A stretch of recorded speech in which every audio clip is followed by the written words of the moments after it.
Hey, I'm Davis Hammett with Loud Light. Here's what happened in the fourth week of the 2023 Kansas legislative session. K-12 Budget Chair Representative Christy Williams will hold a hearing on her newest proposal to divert tax dollars away from public schools.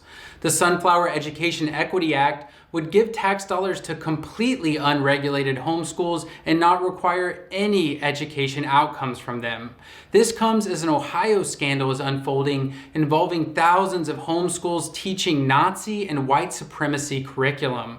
Under Williams' proposal, the state would be unable to consider the contents of materials, meaning if passed, the state may find itself using tax dollars to pay for white supremacy and anti-Semitic indoctrination.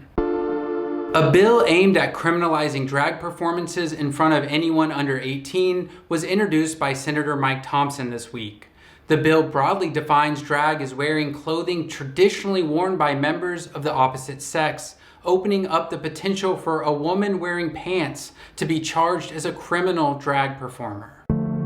Kansas approved a new economic expansion deal for local Wichita computer chip manufacturer Integra Technologies to build a major semiconductor manufacturing plant. The deal was made through legislation known as APEX, which passed last year to convince Panasonic to build their new battery plant in Kansas. Under the legislation, the state can use tax breaks and refunds to negotiate incentives to lure businesses in.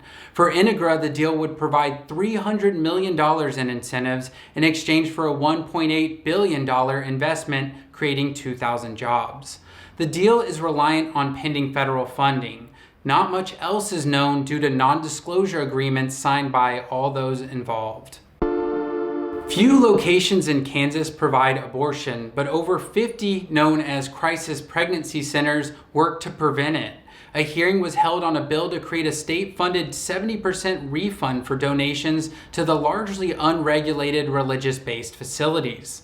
The bill requires any center receiving the funds to commit to discouraging abortion no matter the medical circumstance. The Kansas Chamber is championing a 5% flat tax rate for individuals and corporations. The proposal is near identical in impact to the former tax experiment initiated under Brownback, reducing state revenue by roughly $1.5 billion per year and mostly benefiting the wealthiest Kansans. There's a lot of hearings on bills this coming week, including allowing parents to control what teachers put in the classroom and various tax cuts. On Monday, Kansas Interfaith Action will hold an advocacy day in the State House.